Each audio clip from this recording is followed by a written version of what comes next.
গতকাল বিধানসভায় এই রাজ্যের পক্ষ থেকে যে ঐতিহাসিক বিলটি আনা হয়েছিল, ধর্ষকদের চরমতম শাস্তির নিদান দিয়ে, সেই বিলটি ইতিহাস তৈরি করেছে এবং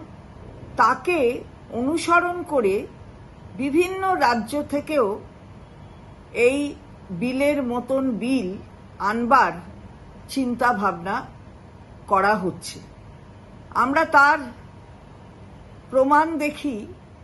যে গতকাল এই বিলটি পাস হওয়ার পরেই মহারাষ্ট্রের এনসিপির প্রধান সম্মানীয় শারদ পাওয়ার মহাশয়, তিনি ঠিক একই ধরনের এই চরম শাস্তি নিদান দিয়ে ধর্ষণের মামলায়